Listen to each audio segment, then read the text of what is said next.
Hello everyone, and welcome to the Laude podcast.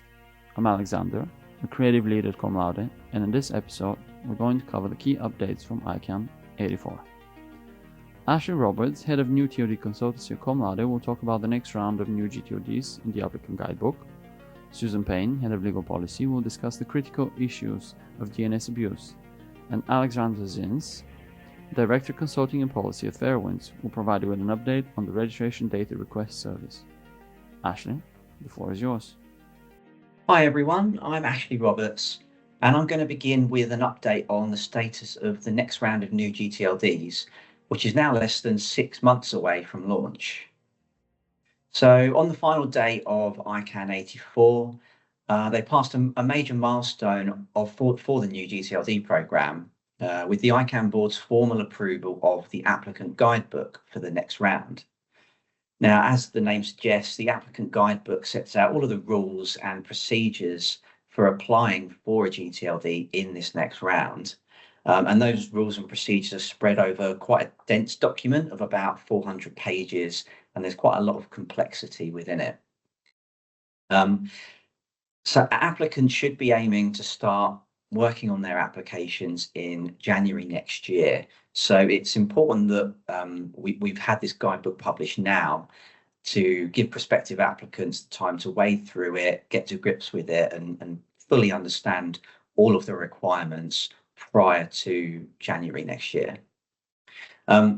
Just to note that ICANN is planning on publishing a slightly updated version of the guidebook next month in December, but the updates are only going to be very minor. So, for example, that updated version will include the exact dates for the application window, so that the opening date and the closing date, and it will also include the rules for the dispute resolution service providers. But we're not envisaging any substantive changes to the rules from this point on. So how does all of this look in terms of the overall timeline for the next round? So as I just mentioned, although we don't know the exact dates of the application window just yet, we're pretty confident that the window will open most likely in the last week of April next year. And then the application period will probably close at either the end of July or in early August. Once the application window is closed, ICANN will then evaluate the applications over the course of the next, say, 12 to 18 months. The exact duration of that evaluation period will depend on how many applications ICANN receives. And then we would expect the first successful TLDs to be delegated into the DNS around the end of 2027. I just want to make the point that the application process is quite complex, and there's certainly more to it than simply writing answers to a series of questions. So just to give you a couple of examples, you need to determine which corporate entity will be used as the applicant vehicle, and you have to be clear that whichever entity you choose will have to contract with ICANN under California law. You'll also need to collate a range of different financial documentation for your organization to support your application, and that potentially may take a bit of time. And you also need to identify a technical vendor to provide the systems that will operate the TLD. Now, they're just a couple of examples, but they hopefully highlight that it is important to begin your preparation for application now to make sure that you don't run out of time and miss the cutoff of that application window around the end of July. In terms of this year, a critical task for any applicants before the end of this year is to make sure that you have budgeted for the ICANN application fee and any other associated application costs that would be incurred next year. Now, in parallel with this publication of the applicant guidebook, the final draft of the registry agreement for the next round is currently out for public comment for about another 10 days until the 17th of November. For anyone that doesn't know, the registry agreement is the contract that all successful TLD applicants would need to sign with ICANN for the operation of their TLD. So it's important that any applicants review that draft registry agreement, fairly early on in the process, to make sure that it's a contract that your organization is able to sign up to. You certainly wouldn't want to be in a situation where you've invested all the time and money in going through the application process. ICANN successfully evaluates you and you come to sign the contract and your legal team says, we can't sign up to that. So the public comment on that draft that I mentioned, it's open for about another 10 days. Once the public comment period closes, ICANN will go over any comments they've received and make any tweaks that they deem worthy to the draft before publishing the final version of the registry agreement in March of next year. They are the key updates I've got on the next round. So I'm going to hand over to my colleague Susan, who's going to provide an update on DNS abuse. Thank you, Ashley. Governments have been expressing concerns that concrete progress should be made on the issue of DNS abuse prior to the expansion of the gTLD space with the 2026 round. During the Dublin meeting, therefore, the discussion continued on what the next steps should be. In September, ICANN staff published the draft issues report looking at potential topics for an initial tranche of policy work. The issues report reviews the various gaps on DNS abuse that had been identified by the GNSO's small team, assessing whether they fall within ICANN's remit under the bylaws, their suitability for work through a PDP, or whether some other process would be a more appropriate one. Of the gaps identified by the small team, 3 were proposed as initial priorities, and the issues report supports that. These are, firstly, associated domains checks. The idea behind this is to explore whether registrars ought to have an obligation to inspect other domains in their customer's account when they receive an actionable abuse report, rather than only considering the domains which have actually been reported. The second topic is regarding adding friction to the access to API tools for new customers. Many registrars offer APIs or batch registration portals that allow resellers and high-volume customers to register large volumes of domain names rapidly. The idea is to explore adding some form of restriction to the access to these tools for new customers in order to slow the potential for bulk registration of abusive domains. Finally, the third topic is around the centralized coordination on domain generating algorithms being used for batch registration of malicious domains. This topic might see a role for ICANN to serve as a trusted clearinghouse for verifying and sharing DGA-related reports. The draft issues report, which staff produced, supports the work on these 3 topics as being broadly applicable to multiple business models and geographies, within the GNSO's remit, and sufficiently concrete to support tightly scoped policy development. However, the issues report also proposes that the work on the DGAs might be better addressed outside of a PDP or policy development process, for example, by means of community work such as strengthening best practices. The public comment period on the issues report closed just prior to the Dublin meeting, with input having been received from across the community. So this input is now currently being reviewed prior to finalising the issues report and bringing it back to the GNSO Council. In the meantime, during the Dublin meeting, the GNSO held a session to explore the proposed priority topics, the 3 topics I just mentioned, and how best to structure this work in order to help inform the charter for the work. There was a great deal of discussion on whether the policy work should be handled as one PDP with different phases, or 2 separate PDPs, and on whether, whatever the structure is chosen, whether the topic should be dealt with fully in parallel with some overlap or entirely sequentially.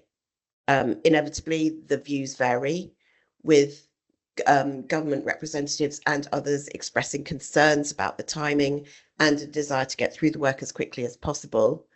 But some other groups, most notably the non-commercial stakeholders, so civil society and others, arguing that they lack the capacity and resourcing to work on these issues in parallel.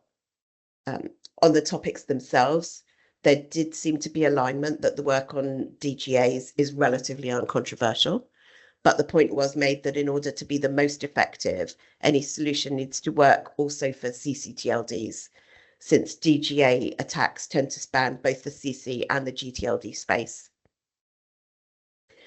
Regarding the other two topics, those identified for PDP work, the contracted party participants in the GNSO session expressed the view that work on the associated domain checks seems likely to have the most impactful effort, since it addresses issues about bulk domain registration without needing to define the term bulk. And it also appears to be easier to get consensus on that topic, albeit that the non-commercial stakeholders do have strong reservations about the associated domain checks and expressed the view that there may be human rights risks. There were also concerns expressed that any solution on associated domain checks must not be too prescriptive, since that might give bad actors a roadmap to work around. In terms of the Government Advisory Committee and some of its members have been very engaged on this issue, with many GAC members attending the discussion session. In its communique, the GAC notes that it has an expectation that the ICANN community must work together to ensure that sound and effective policies are put in place before the delegation of new strings. In other words, before applications from the next round that opens in 2026 are put into the route. The GAC also reiterates some of their comments that they submitted on the preliminary issues report, specifically that although the topics identified for the initial work are important and they support them, there are also various other gaps on DNS abuse that have been identified, and that work on these should be planned even if it does not commence immediately. In other words, those starting topics are good as a starting point, but they shouldn't be the end of the story, and more is needed.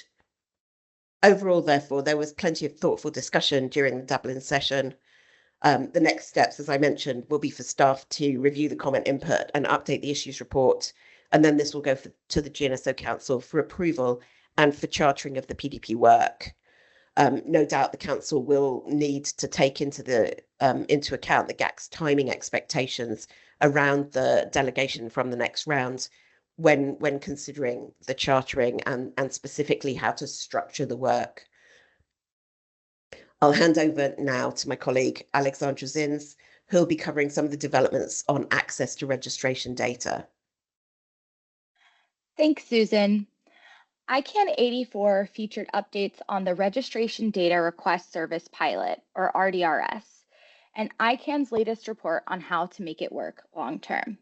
But first, a bit of background. After the EU's GDPR privacy law took effect in 2018, a lot of domain registration data that used to be public, like whois details, was hidden or redacted. The broader ICANN community recognized the demand for a way for trusted parties like law enforcement or trademark owners to request that data. But this process now is a little bit diffused between different registrars and different requirements. The first big proposal that came out of the policy development process, which was the System for Standardized Access and Disclosure, otherwise known as SSAD, turned out to be pretty complex and possibly very expensive.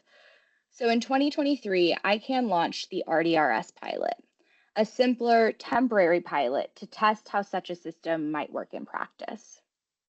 The RDRS is a central portal where requesters can ask registrars for access to non-public data about generic top-level domains like .com or .org. Participation by registrars is voluntary, and that's part of the challenge. So what's working and what's missing out of this pilot? The pilot shows promise, but this new policy alignment report from ICANN has identified several policy gaps that must be closed before RDRS can become permanent. The first is around mandatory participation. Registrars right now can opt in or opt out. To make the system consistent, participation may need to become mandatory, which is in alignment with the original SSAD recommendations, but the community is a bit mixed on whether that should happen. Another gap is the privacy and proxy data. Many domains use privacy or proxy services, but there's no rule that requires these providers to respond through RDRS. Right now, there is a privacy and proxy accreditation policy process going on, which will likely feed back into whatever happens in the RDRS pilot. Urgent requests is another policy gap. Response times for urgent requests from law enforcement is a key concern coming out of the governments in the GAC. They want to establish SLAs for response times from registrars to very urgent requests from law enforcement, but another gap has been identified during that policy process, which is the need to authenticate law enforcement officials.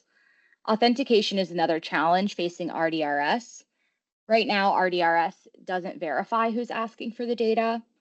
The next phase may start with verifying law enforcement agents, but may then expand onto lawyers or cybersecurity professionals or other requesters, so registrars can know who is asking for the data and why. A technical gap is around integration and APIs. Technical connections between RDRS and the registrar systems are still going to need to be developed to make the process smoother for registrars to respond. And the final policy gap identified in the report is around country code domains. Country code TLDs are not bound by ICANN policy, but some may join voluntarily, and there needs to be a path to onboard them to RDRS. Why does this matter? It's not really just about policy alignment, it's about balance. ICANN's challenge here is to protect privacy while still enabling legitimate and efficient access to data for trusted users who are using it to keep the internet safe. This policy alignment report brings together the gaps in terms of the requirements set out for SAD and where RDRS is now, the various policy processes that need to be finished, and then have inputs into the future of RDRS, and adding additional features that have been found during the pilot process that now need to be considered by the ICANN community. RDRS is the bridge between today's fragmented data disclosure process and a future system that is standardized, secure, and privacy aware. And we're looking forward to seeing what the public comments on the policy alignment report look like. That will be all for today. Big thanks to our speakers, and thank you everyone for joining us. If you'd like to hear more about the next round of new gTLDs, subscribe to our podcast on Spotify, Apple, and follow Cum Laude's YouTube channel and LinkedIn account. Thank you. Have a good day.